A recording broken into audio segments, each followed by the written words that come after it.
নারী ন্যায্য অধিকারের বিশ্বাসী। এই ঘটনা হেফাজতের সংগ্রামে মহাসচিব কর্মসূচি ঘোষণা করবেন।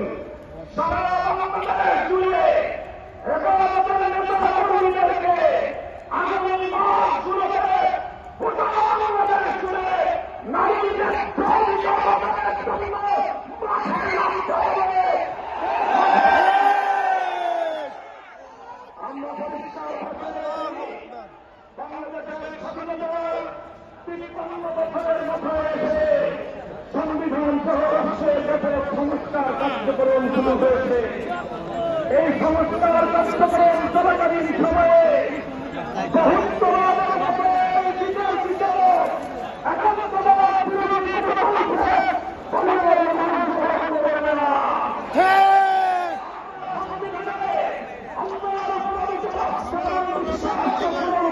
দাবি করেছি।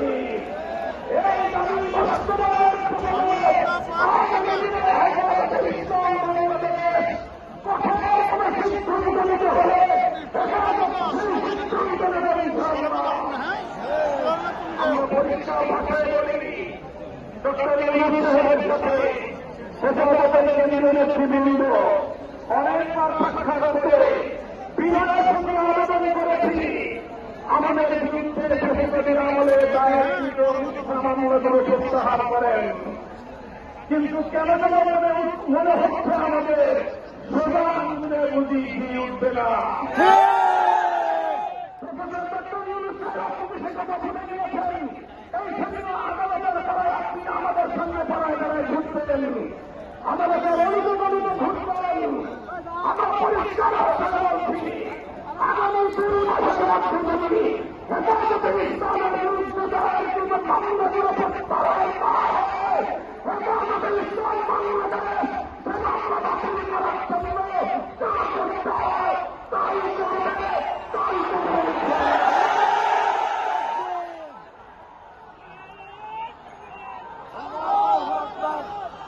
আমরা পরিষ্কার ভাষায় বলছি, জঙ্গি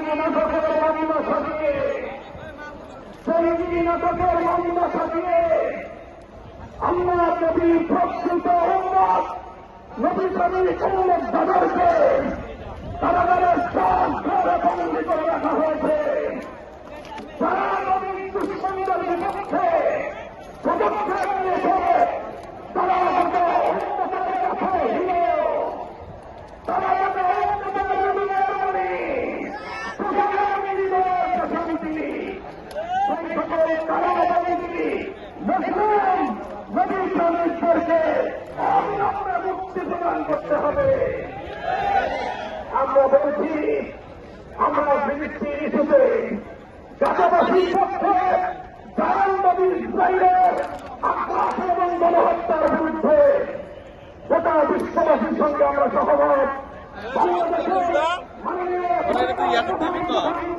আমরা বলিনি, আপনি আন্তর্জাতিক ব্যক্তিত্ব বিশ্ব আপনি